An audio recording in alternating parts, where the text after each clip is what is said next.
오늘 우리에게 주신 하나님 말씀은 열왕기하 3장 9절에서 12절까지 말씀입니다. 열왕기하 3장 9절에서 12절까지 읽겠습니다. 구약성경 563페이지 열왕기하 3장 9절에서 12절까지입니다. 시작. 이스라엘 왕과 유다 왕과 에돔 왕이 가더니 길을 둘러 간지 7일에 군사와 따라가는 가축을 먹일 물이 없는지라. 이스라엘 왕이 이르되 슬프다. 여호와께서 이 세 왕을 불러 모아 모압의 손에 넘기려 하시는도다 하니 여호사밧이 이르되 우리가 여호와께 물을 만한 여호와의 선지자가 여기 없느냐 하는지라.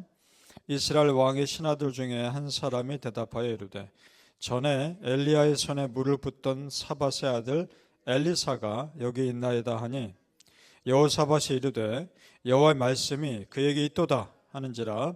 이에 이스라엘 왕과 여호사밧과 에돔 왕이 그에게로 내려가니라. 아멘.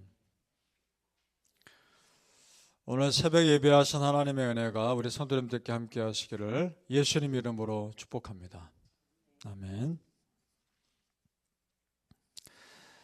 자, 엘리야도 그렇고 엘리사도 그렇고 북이스라엘 선지자입니다. 북이스라엘의 활동 지역입니다. 그런데 오늘 말씀에 보니까 남유다의 왕이 등장합니다. 그 이유는 북이스라엘 왕이 남유다 왕과 연합해서 자신을 배신한 모압 왕을 치기 위해서입니다. 그래서 남유다 왕이 등장합니다. 아마 그때까지만 해도 모압이 힘이 약해서 북이스라엘의 지배 아래에 있었던 것 같습니다. 자, 그런데 이스라엘이 점점 국력이 약해지자 틈을 타서 바쳤던 공물을 바치지 않고 모압 왕이 배신합니다. 자, 4절로 올라가 보시죠. 4절과 5절. 오늘 열왕기하 3장 4절과 5절에 그 내용이 나옵니다. 같이 읽겠습니다. 시작. 모압 왕 메사는 양을 치는 자라 새끼 양 10만 마리의 털과 순양 10만 마리의 털을 이스라엘 왕에게 바치더니 아합이 죽은 후에 모압 왕이 이스라엘 왕을 배반한지라. 자, 여러분, 그 당시만 해도 이 정도 곡물은 적은 양이 아닙니다. 굉장한 양이었을 겁니다. 그래서 어떻게든 이스라엘 지배에서 벗어나고 싶었겠죠. 드디어 모압 왕 메사 때에 그것을 시도한 겁니다. 실제로 모압 땅에 디본이라는 지역이 있는데 거기 유적지에 어떤 비문이 발견됐습니다. 비석의 문구죠. 그러니까 그 모압 사람들의 입장에서 기록된 비석의 문구입니다. 그 문구에 이렇게 기록되어 있습니다. 자기들의 신 그모스가 진노를 해서 자신들이 이스라엘로부터 고난을 당했다라고 기록되어 있습니다. 그러니까 이스라엘의 지배받은 역사를 기록하고 있는 거죠. 실제로도. 그리고 또 이런 기록도 있습니다. 메사 왕 때에 이르러 그모스가 다시 영광을 얻었다. 즉 자기들이 믿는 우상입니다. 메사 왕 때 다시 영광을 얻었다니까 메사 왕 때 자유롭게 됐다는 것이겠죠. 성경의 역사가 그들의 비문에 그대로 기록되어 있습니다. 처음에 이들의 반란이 성공하지 못한 듯 보이지만 결국은 이스라엘 지배에서 벗어납니다. 자, 그러니까 보셔요. 북이스라엘이 점점 힘을 잃어가자, 하나님을 떠나자 점점 힘을 잃어갑니다. 자, 성도님들, 우리는요 역사적인 사실에서 영적인 의미를 캐내는 사람들입니다. 이 사건을 보면서 깨닫는 것이 있습니다. 하나님 백성이 하나님 중심으로 바르게 서 있을 때는 주변 사람들도 우리를 인정합니다. 겉으로 말하지 않을지라도.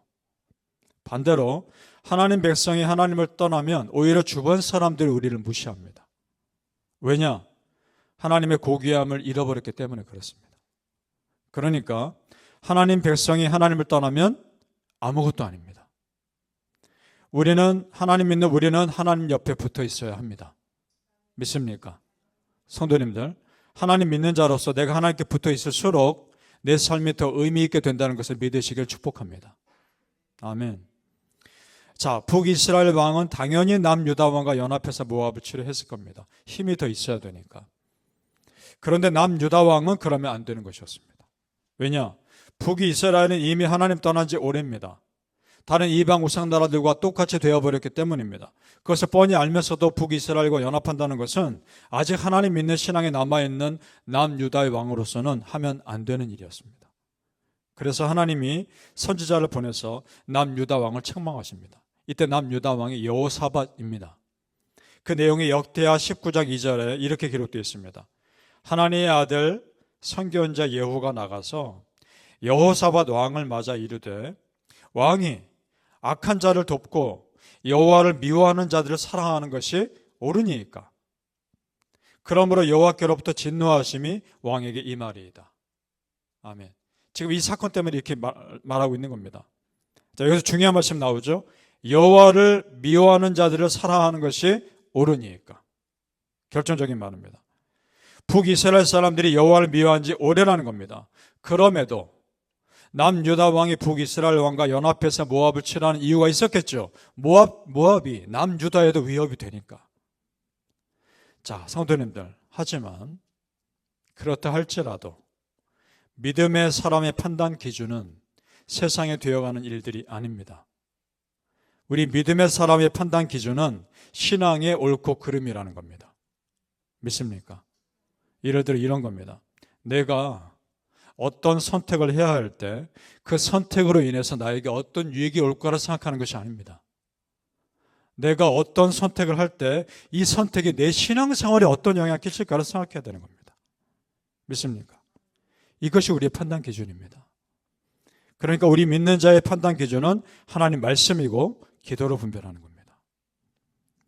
그 당시에 남유다와 북이스라엘 왕족은 서로 혼인관계였습니다. 같은 민족이기도 했고 친척들인 겁니다. 그러니까 남유다 왕 입장에서 북이스라엘 왕의 요구를 쉽게 거절하지 못했던 겁니다. 그래서 연합했던 것이겠죠.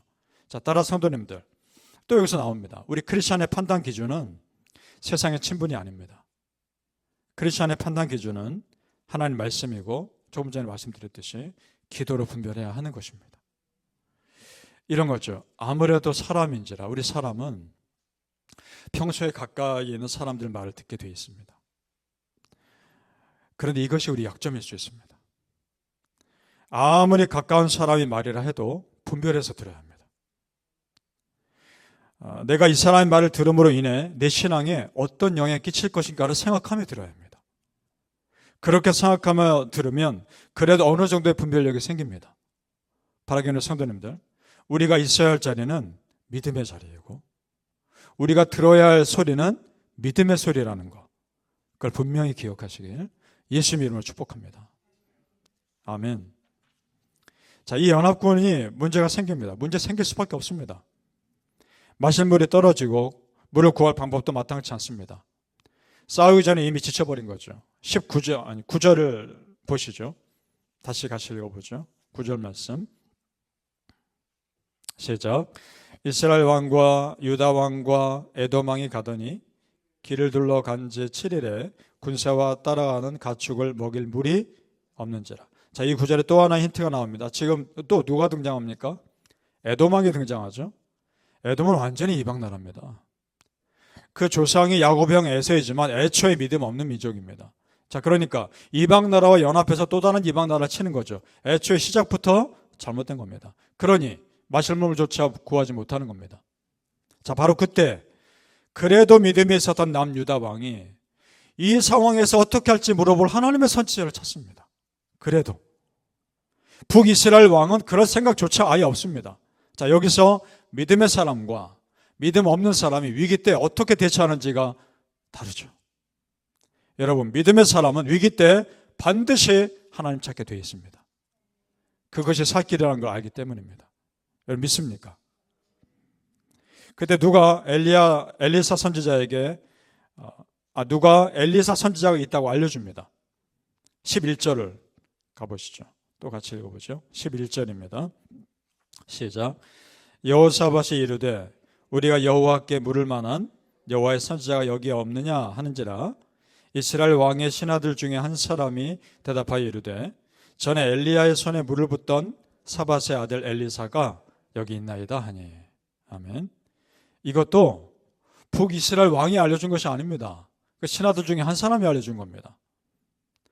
자, 다행히 믿음의 사람을 찾기 힘든 그 땅에서 하나님의 사람 엘리사가 남아 있었던 겁니다.